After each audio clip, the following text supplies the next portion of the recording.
Assalamualaikum warahmatullahi wabarakatuh. Bismillahirrahmanirrahim. Tabarakalladzi nazzalal furqana ala 'abdihi liyakuna lil 'alamin nadhira. Allahumma shalli wa sallim ala sayyidina Maulana Muhammad wa ala alihi wa sahbihi asma'in. Nama ba'du.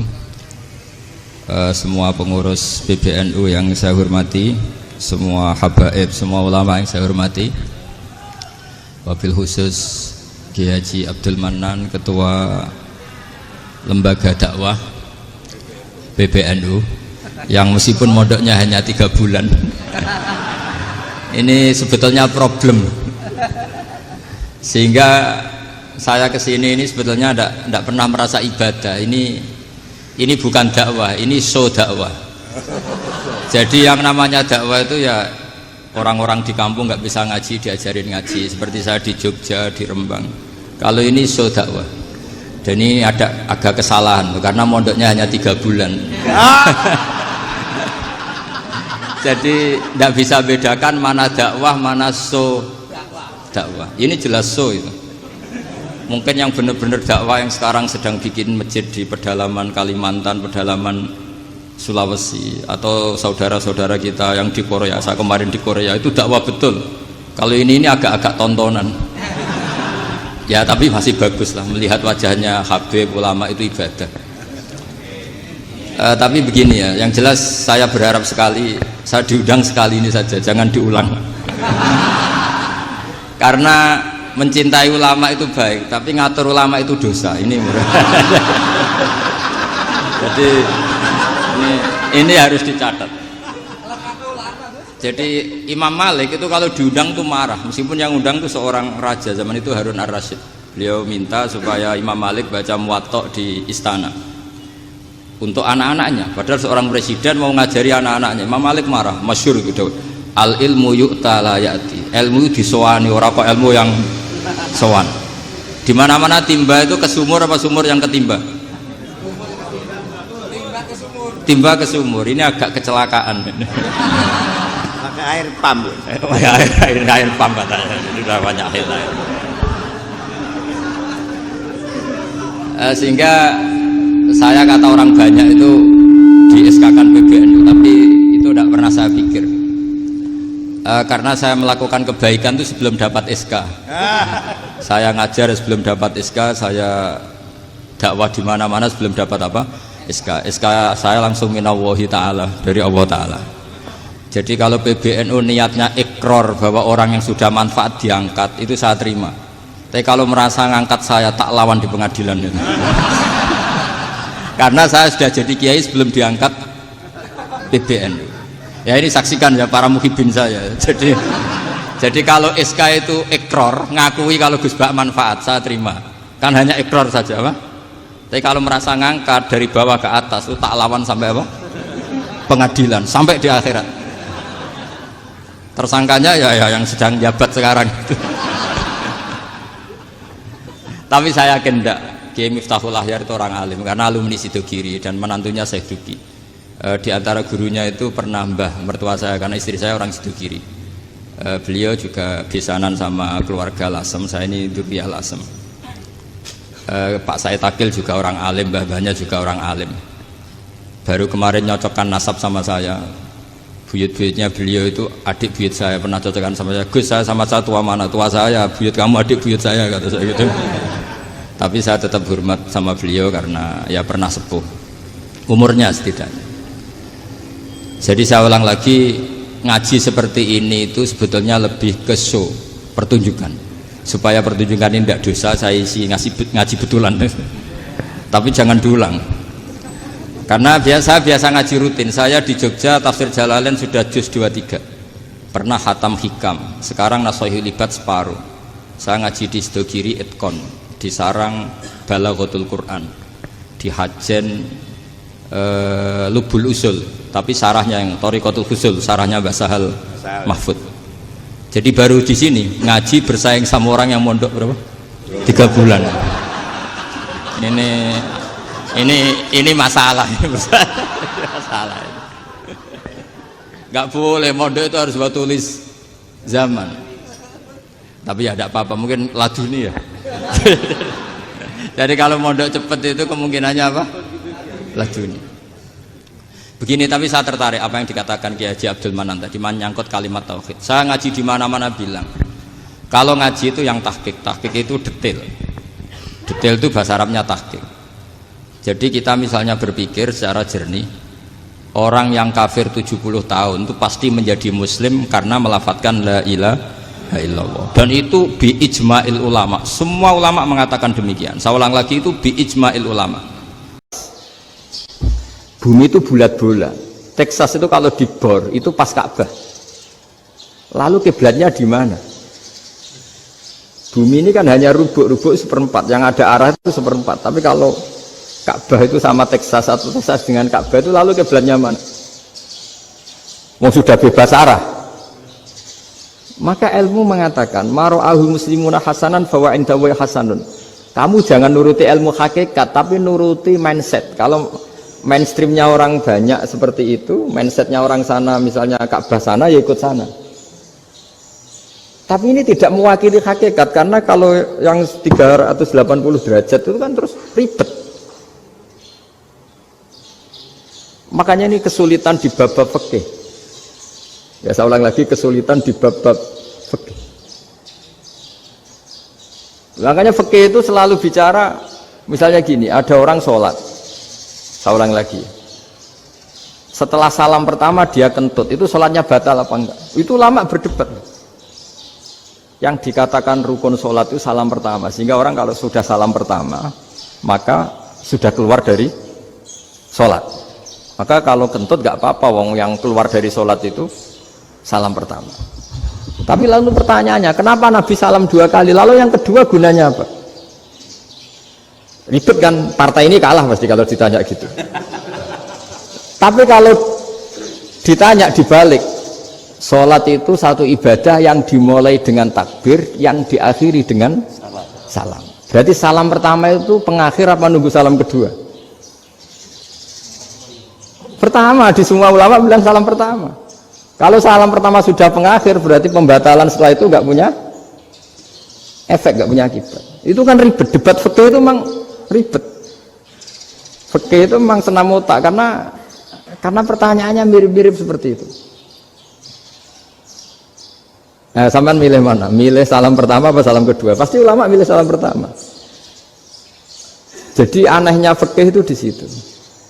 Misalnya orang mati, takbir itu berapa kali? 4 kali. Andai kan takbir 5 kali itu batal apa enggak? Satu ulama mengatakan 5 kali itu batal, karena rukunnya sholat jenazah itu takbir 4 kali. Berhubung ini rukun, kalau nambahi ke 5 berarti menambahkan rukun. Kayak kamu sholat rukuk 2 kali kan batal, sujud 3 kali batal, karena menambahkan apa? Rukun. Berarti kalau takbir 5 kali batal. Tapi pertanyaannya, takbir itu adalah wiridan biasa, sehingga kalau ditambahkan nggak punya akibat, batal. Jadi perdebatan ulama itu kadang ya lucu. Kayak kemarin Pak Haris pas pertama bertamu ke sini mau ngundang saya, tak ceritain. Dulu sholat jenazah itu pasti mayat di depan, karena lazimnya sholat jenazah itu mayat di depan. Tapi mulai dulu lama sudah berpendapat, andai kan jenazahnya di belakang pun tetap sah. Fa innal janazah laisat bi imamin, karena jenazah itu tidak imam. Kenapa harus di depan? Oh, tidak imam kok harus di depan. Itu mulai dulu. Sehingga ketika Arab Saudi pernah mengalami tragedi, ada orang yang dibungkus kayak mayit, ternyata senjata. Setelah di dekat Ka'bah dipakai. Dulu tragedi tahun berapa itu? Pokoknya pernah ada tragedi itu. Semenjak itu Arab Saudi kalau ada orang mati tetap di kamar mayit, terus ada sholat jenazah. Padahal mayitnya di belakang yang jamaah. Jadi meskipun kita tidak akan bikin ajaran baru jenazah di belakang, ya tidak keren, kasihan kan, tetap biasanya di depan ya di depan. Tapi meskipun jenazah ini di depan, kita tetap berpendapat andai kan di belakang tetap sah, tapi nggak usah dipraktekkan. Nah, pentingnya ilmu ini begini, saya misalnya di Rembang, boleh nggak nyolati ghaib jenazah yang di Surabaya? Boleh kan, padahal yang kita sholati di belakang. Jadi ilmu itu penting, cocok tidak cocok, namanya ilmu itu penting. Terus ada gini lagi pertanyaan di fikih. Memang saya sengaja akan ngaji fikih. Kalau ngaji intelektualitas orang Muhammadiyah juara lah. Tapi ini ngaji fikih. Ada orang sarungnya itu pas sampai lutut. Kalau berdiri lututnya tertutup. Tapi nanti kalau ruko agak jengking lututnya terbuka. Itu batalnya nunggu ruko apa mulai takbir sudah batal? Padahal pasti nanti batal kalau ruko ini. Itu ada ulama yang mengatakan, ya batalnya nunggu ruko. Bagaimanapun terjadinya pembatalan waktu ruko. Ada ulama mengatakan yang enggak mulai awal sudah tidak sah itu, karena pasti ngalami batal. Nah, pertanyaan-pertanyaan seperti itu penting karena lalu Allah menilai apa? Ya nilai niatnya. Misalnya gini, kalau contoh itu mungkin Anda tidak tertarik, tapi contoh begini. Kita mau operasi jam 10 siang. Kita tahu kalau nanti 10 siang akan divonis medis harus makan karena mau berobat. Malamnya itu kalau kamu orang soleh, bayangkan kamu orang soleh. Kalau tidak orang soleh kan tidak punya komitmen. Kamu milih niat puasa, apa enggak jam 10 mesti mokak menisan raposo. Kamu orang soleh. Kalau kamu orang soleh pasti milih puasa karena ini Ramadan, meskipun nanti jam 10 pasti disuruh batal sama dokter. Setidaknya kita berpikir gini, nak mati jam itu paling enggak ditulis saya sebagai orang yang puasa. Jadi perasaannya orang soleh itu beda. Kalau orang kok sampean barang menisan raposo kok ya mesti. Sampean tidak pernah berpikir bahwa puasa mulai fajar sampai jam 10 itu luar biasa. Bisa saja kita mati jam 7, bisa saja mati jam 6. Kan ditulis Allah sebagai orang yang berkomitmen terhadap puasa. Terus ada kemungkinan kecil, udahlah jam 10 itu dokternya sakit atau nggak jadi ke sana. Berarti kamu kan nggak jadi buka. Kan ya mungkin juga. Sama yang tadi. Delalah sebelum ruko ono wong sing nyarongi sampean. Sehingga sholatnya normal. Kamu tidak menemukan pakaian yang pas, jebule pas setelah ruko, mau ruko, ono wong wah sholatnya kira bener disarongi. Itu agama. Jadi agama itu dimulai dari mana coba? Dimulai dari niat, dari komitmen. Nah sekarang kelirunya kenapa ada garis keras? Agama itu dimulai dari keinginan ideal. Itu yang mulai itu ada orang-orang garis keras. Agama ini enggak, agama ini dimulai dari niat. Sampai ada kaidah agama la yudroku kulluh la yudroku kulluh. Kalau tidak bisa ideal jangan ditinggalkan sama sekali. Tapi orang enggak, sekarang bayangkan Islam itu ideal. Pemimpinnya ya soleh, masyarakatnya soleh, enggak ada maksiat, enggak ada apa. Nan apa ilmu? Kalau secara ilmu mulai dulu ya ada orang dolim, ada orang soleh. Nabi kurang baiknya. Di angkatan itu ya ada orang munafik. Sehingga ulama itu sudah berpendapat ideal itu piye? Zaman Nabi saja ada orang apa? Munafik.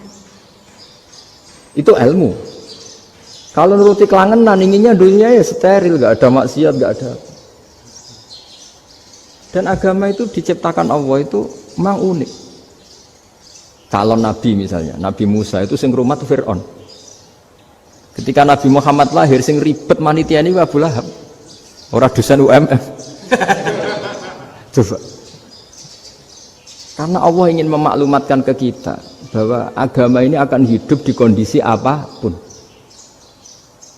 Asia, istrinya Fir'aun itu termasuk mukminah yang dipuji Quran. Padahal dia bukan istrinya pengurus NU atau pengurus Muhammadiyah, istrinya Fir'aun. Tapi itu pelajaran bagi kita bahwa orang-orang baik itu tidak harus di lingkungan yang baik. Masjid paling makmur itu kadang di dunia mungkin ya jangan bakas Mekah Medina itu karuan. Mungkin di antara masjid yang makmur justru yang di Kanada, di Amerika mungkin. Karena merasa minoritas itu perpustakaannya ada, kajiannya ada. Tapi banyak masjid di daerah pesantren yang malah sepi. Karena kiainya tahu jamaah di masjid itu wajib. Itu ada daerah pesantren, saya ulang lagi ada daerah pesantren. Didikon pengajian, monggo nekani pengajian, maca selawat ning omah ganjaran padha wae. Ribet kan? Mau dibantah itu benar, mau dibiarin merusak tatanan. Jadi saya mohon sekali ya, jadi ilmu itu diperbandingkan supaya perbedaan-perbedaan itu biasa. Dulu Imam Malik itu punya murid namanya Imam Syafi'i.